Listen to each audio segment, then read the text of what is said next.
नमस्कार मंडळी, स्वागत आहे तुमचं सगळ्यांचं आपल्या लाडक्या यूट्यूब चॅनलवरती। तर व्हिडिओवरती नसाल तर व्हिडिओला लाईक करायला विसरू नका आणि चॅनलला सबस्क्राईब करून सोबतचं बेल नोटिफिकेशन ऑन करायला विसरू नका आणि हा व्हिडिओ शेवटपर्यंत नक्की बघा। आजीने चक्क आता भावना मॅडमची माफी मागितली, तर नेमकं काय घडतं चला संपूर्ण अपडेट जाणून घेऊया।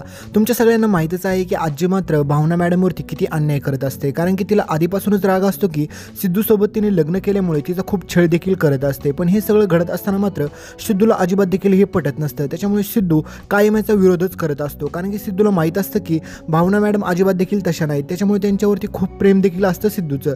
पण तुम्ही पाहिलंच असेल की चक्क आता आजी खाली घसरून पडलेली असते, त्याच्यामुळे तिला चालता देखील नीट येत नसतं। त्याच्यामुळे आता सिद्धूला माहीत असतं की घरामध्ये कोणीच नाही, त्याच्यामुळे आता शेवटी आजीकडे दुसरा पर्यायच नाही की भावना मॅडमला त्या घरामध्ये बोलवण्याशिवाय। त्याच्यामुळे आता भावना मॅडमला आजी स्वतः त्या घरामध्ये बोलवते। त्यावेळेस मात्र आता भावना मॅडमला सगळी काही कामं देखील करायला लावते ही आजी। पण त्यावेळेस मात्र सिद्धू म्हणतो की हा तुमचा प्लॅनिंग तर होता का काय? तर त्यावेळेस मात्र सगळेजण म्हणतात की अरे सिद्धू असं काही नव्हतं, कारण की सिद्धूची बहीण देखील त्याच ठिकाणी असते। तर सिद्धू म्हणतो की काय जरी झालं तरी भावना मॅडमला तुम्ही त्रास द्यायचा प्रयत्न केला तरी मी त्यांना काही देखील होऊन देणार नाही, ही तुम्ही काय लक्षात घ्या। त्यावेळेस मात्र सिद्धू देखील भावना मॅडमसोबत सगळी काही कामे करायला सुरुवात करतो आणि सिद्धू देखील सगळी काही कामं देखील करत असतो। पण हे घडत असताना मात्र रेणुकाला हे सगळं पाहून खूपच राग येतो, कारण की ज्यावेळेस रेणुका येते त्यावेळेस म्हणते की बायकोचा बैल झालेला आहे पूर्णपणे माझा सिद्धू, काय होता माझा सिद्धू आणि काय होऊन बसलेला आहे, पूर्ण गाडेपाटलांची इज्जत घालवली आहे या पोरीमुळे माझ्या सिद्धूने। पण त्यावेळेस मात्र सिद्धूला माहीत असतं की भावना मॅडमना त्यांची गरज आहे, त्याच्यामुळे सिद्धू म्हणतो की जोपर्यंत भावना मॅडमला कोणत्या पद्धतीची देखील माझी गरज लागेल त्यावेळेस मी इथे हजर असेल।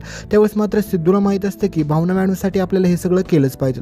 तर तुम्हाला पुढे पाहायला भेटेल की चक्क आता आजी भावना मॅडमची माफी मागते, कारण की सिद्धू सगळ्यांना जाणीव करून देतो की भावना मॅडम जर या घरामध्ये नसती ना तर तुमचं कोणाचं देखील पान देखील हलणार नाही। त्यावेळेस मात्र पुढचा ट्विस्ट असला जबरदस्त आहे की भावना मॅडमची चक्क आजी माफी मागते। त्यावेळेस मात्र सगळ्यांच्या पायाखालची जमीनच सरकते, कारण की आजी असं करूच कसं काय शकते असं सगळ्यांना वाटत असतं, कारण की आजींना अगोदरच त्या दळवींचा राग येत असतो आणि त्यामध्ये आता चक्क या भावना मॅडमची माफी मागणं म्हणजे खूप मोठा टास्कच आहे। तर भेटूया पुढील भागामध्ये, तोपर्यंत चॅनलला सबस्क्राईब करा।